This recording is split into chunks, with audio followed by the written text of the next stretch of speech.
ministre Judith Suminwa a présidé la réunion de restitution de la mission de service du Fonds monétaire international en République démocratique du Congo.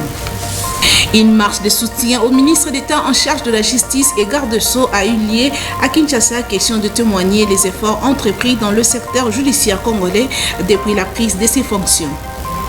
Le gouvernement provincial de Kinshasa s'engage à répondre aux besoins de travailleurs de Chinois et Indo-Libanais en dépit de nombreux défis qui sont à relever.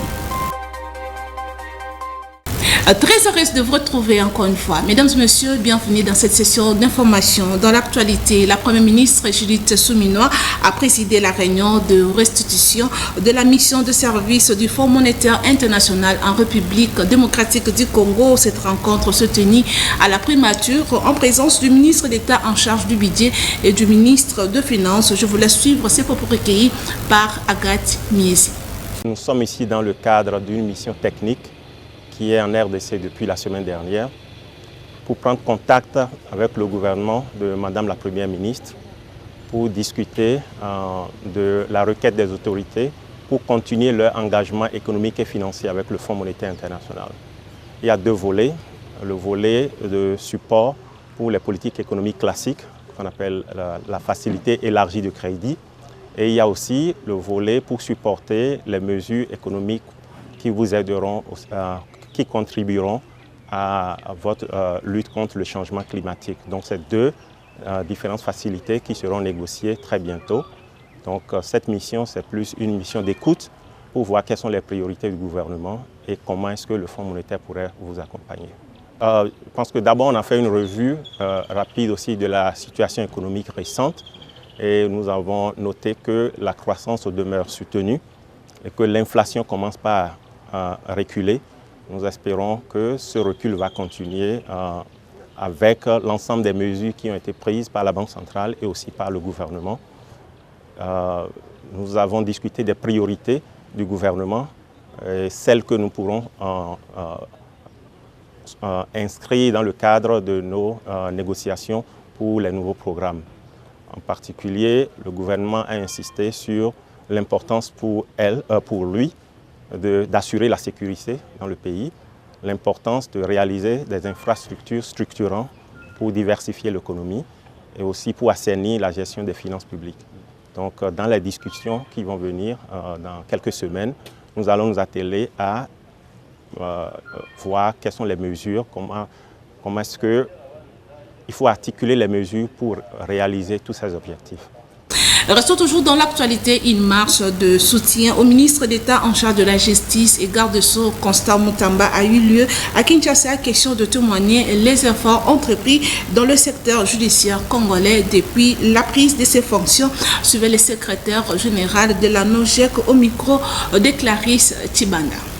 Excellence Madame la Première ministre, nous, population de la province de Kinshasa, représentant celle de l'ensemble de la République démocratique du Congo, aspirant au changement, nous retrouvons en ce lieu baptisé Place de l'Indépendance et symbolisant notre liberté et notre souveraineté acquise au prix du sang de nos martyrs.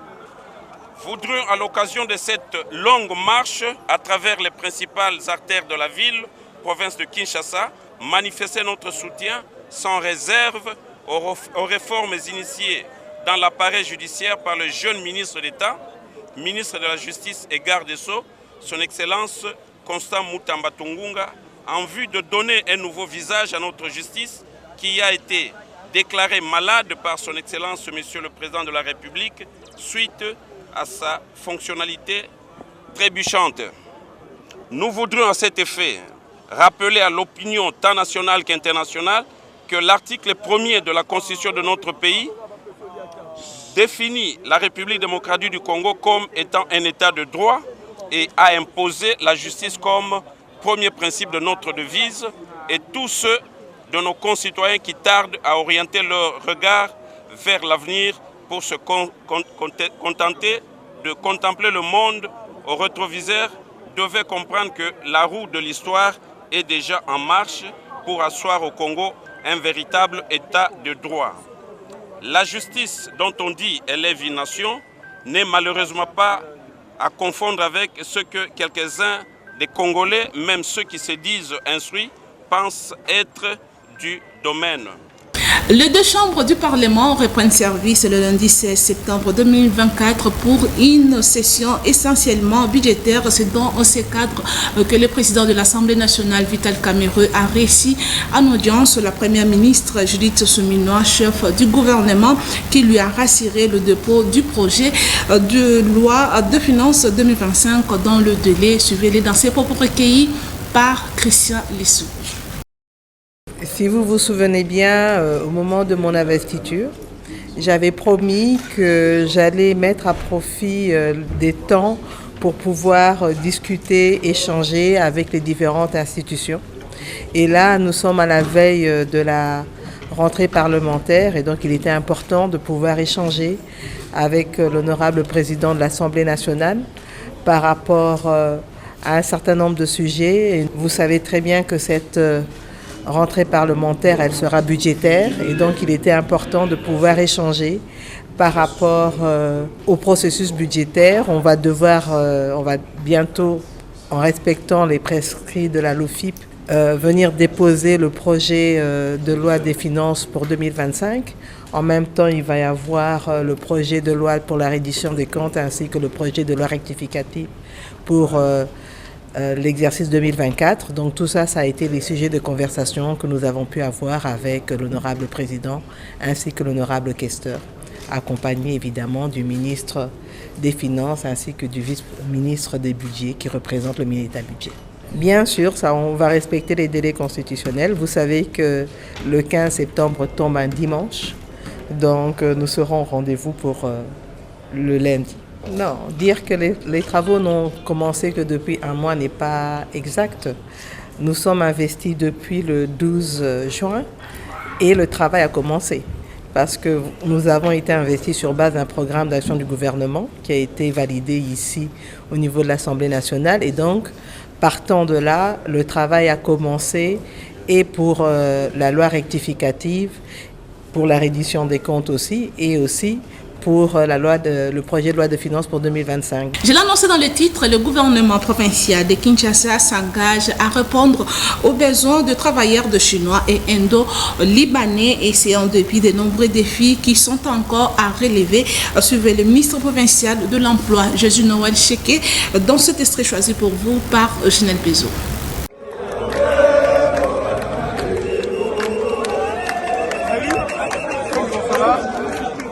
Le ministre provincial en charge de l'emploi, Jésus Noël Cheke, accompagné de ses collègues en charge de l'intérieur et justice, Thierry Chitenge, c'est lui en charge du transport, Bob Amiso, et c'est lui du commerce, Fiston Lukwebo, ont effectué une descente sur terrain le mercredi avant midi à la rencontre deux employés des Chinois, Indiens et Libanais travaillant dans le secteur de commerce.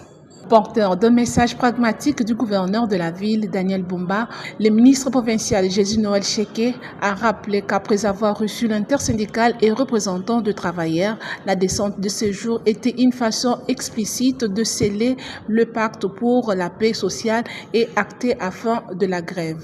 Devant une foule compacte et enthousiaste à l'idée de voir des autorités de la ville venir à leur rencontre à la suite d'un mouvement de grève, un échange citoyen s'est improvisé avant la réception du mémo.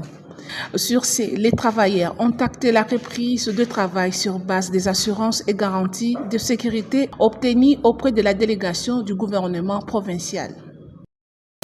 Restons toujours dans ce chapitre. Le ministre provincial Jésus Noël Cheke était face à l'intersyndicale et de représentants des employés travailleurs de Chinois et des Libanais. Suivez ce reportage de Ginel Bezo encore une fois. La question des heures de service et enfin la question d'actualisation du taux relatif au transport et au nombre de courses considérées, en ce y compris les trajets. Toutes ces questions ont été examinées. Nous avions à l'issue de cet entretien trouvé un compromis pour que de demain et rapidement que la paix sociale revienne et que les travailleurs puissent retrouver le chemin du travail. Mais il a été également pris comme engagement. Une délégation du gouvernement provincial descendra de demain mercredi à la rencontre des travailleurs de ces secteurs précités, les secteurs du commerce, pour des échanges afin de récupérer les desiderata sous forme de propositions que nous allons, après harmonisation avec les parties prenantes, couler sous forme d'un acte d'engagement qui va constituer notre Bible en application des protocoles d'accord existants et en application de la dernière circulaire prise par le ministre national de l'Emploi. Voilà les messages que nous pouvons vous passer ce soir pour dire il y a eu la grève qui a été déclenchée, maintenant un compromis a été trouvé pour que les activités reprennent normalement.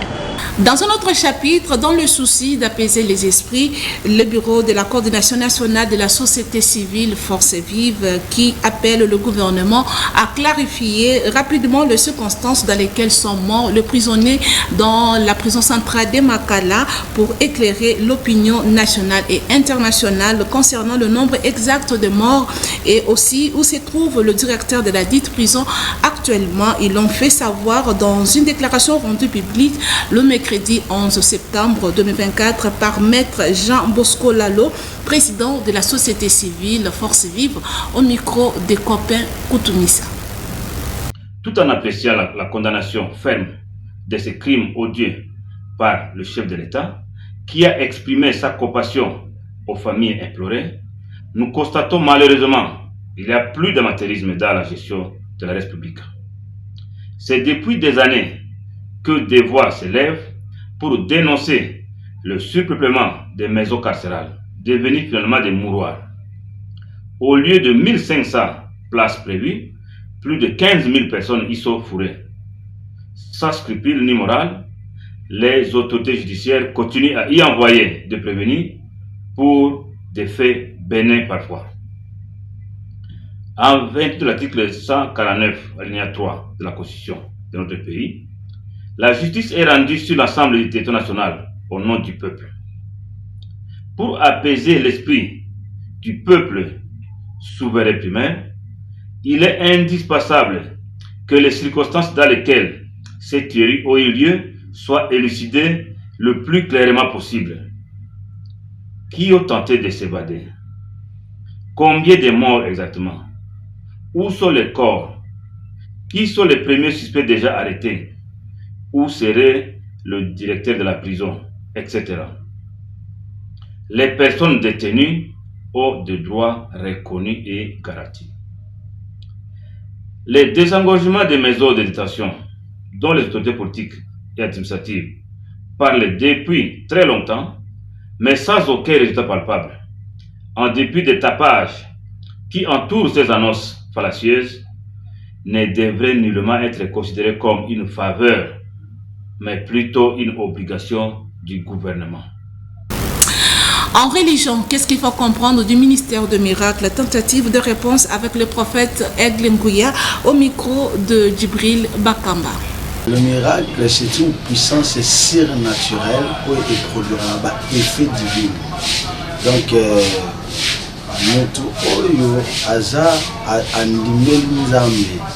il faut que le signe un miracle, il faut accompagner comme Marc a dit, Marc chapitre 16 verset 17, le miracle accompagneront ceux qui auront crié à son nom. Donc la définition du miracle c'est la puissance surnaturelle. J'en profite pour dire à tout le monde, à tout peuple de Dieu, quels sont ils ont à tout moment. La première des choses, Jésus n'a pas commencé dans le ministère, dans le domaine du miracle. Vous allez remarquer qu'à l'âge de 12 ans, il y a qui se défendre, vous allez thèse et pas dans le temple. Raison pour laquelle, à Fongolaka, un livre où il y a Ésaïe chapitre 61, verset 1, l'Esprit du Seigneur est sur moi. Il m'a ouvert pour annoncer la bonne nouvelle. Il a d'abord commencé par la bonne nouvelle. Vous comprenez? C'est-à-dire que le ministère de Jésus, premier, d'abord l'enseignement. Le miracle est accompagné d'un ministère, topé parole, il y a un homme de Dieu authentiquement appelé. Le miracle, c'est branche d'évangélisation. Il y a beaucoup de gens qui se repentent na évangile, na verbe, mais dans le domaine du miracle, ce n'est pas ça. La police nationale congolaise du district de Mouamba, qui dirige le colonel Moulumba Kassongo Mohamed, a mis la main sur un bon nombre de inciviques communément appelés Koluna, dont le commune de Kisensoli Mete, Lemba, Ngaba et Matete. Pour plus de détails, suivez ces propres recueillis par la Joie Makessier et Delphin Tundula. Il a vu ici sur place, il a pris les images. On a récupéré quand même un bon nombre des inciviques qui terrorisent notre population. Donc on a arrêté des vrais clowns vraiment. On les a récupérés. Il y a eu plusieurs axes qu'on avait ciblés pour la journée d'aujourd'hui. Il y a eu à peu près 10 sections qu'on avait réparties dans des différents points. Alors l'opération s'est bien tenue, du début jusqu'à la fin. Alors on a eu quand même à récupérer les inciviques qui sont à la hauteur de coups et blessures volontaires, extorsion et vol. On les a maîtrisés. La population doit avoir la confiance de leur police. C'est leur police. Nous devons collaborer avec notre population. Ça sera la meilleure façon de faire pour qu'on puisse traquer, mettre hors état de nuire les inciviques qui terrorisent notre population. L'avenue Kabambare, dans la commune de Kinshasa, au croisement Wangata, se trouve de nos jours dans un état piteux. Constat de Julien Mamba et Djibril Bakamba. L'avenue Kabambar, au croisement Wangata, dans la commune de Kinshasa, se trouve de nos jours dans un état piteux. Pour cause, au-delà de trous qui se sont formés par-ci, par-là, il s'observe également les stagnations de eau ainsi que l'éternel problème de caniveaux bouchés. Le conducteur de moto appelle le gouvernement provincial à prendre ses responsabilités.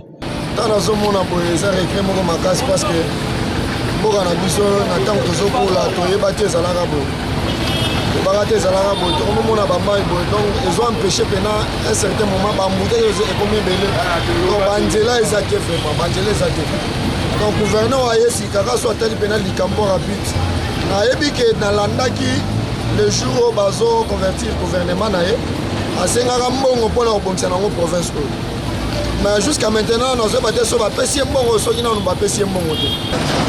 Ah, le problème c'est que si je suis là, je vais vous dire que je vais vous dire Adam pour les petits, Adam de quoi qui m'a dit que je vais vous dire que na balabala tondi na balabala pour aller batira chez ça coucher bato tondi gola batira c'est so kata tina kabinda kuna liboso omona bina mai ya makasi ya ebele donc voilà ndela tali kabuna ya bakalipo bato ngala bato batira c'est pour la ndilango bato ngala gola ba bato batira c'est donc batel sur la risque moi makasi. En attendant la solution, cet axe routier ne fait que se dégrader au vu et au su de tout le monde.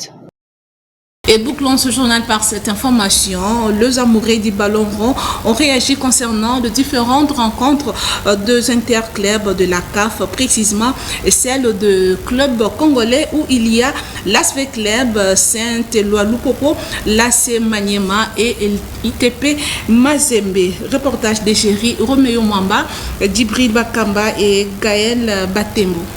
Réagissons concernant les différentes rencontres des interclubs de la CAF où quelques clubs de la République démocratique du Congo prennent part, dont l'ASV Club, Maniema Union, FC Saint-Éloi Lupopo et Tout-Puissant Mazembe.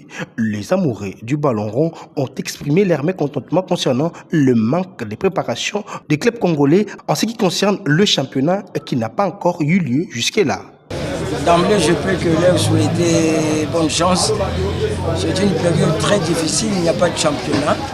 Les équipes se sont préparées avec le moyen de bord, avec quelques matchs amicaux.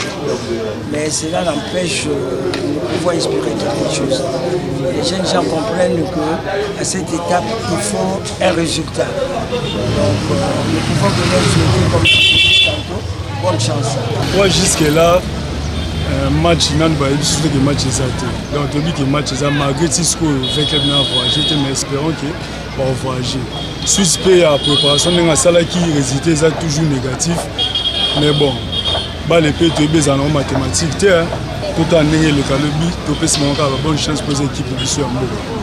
Dans le club de Bissou, il y a Congo. Nous sommes en retard. Nous sommes en retard par rapport à la compétition. Presque va payer belé. Le club est belé au bord de Bissou. Nous avons livré le championnat. Nous sommes en retard. Deuxièmement, nous avons un problème de qualification.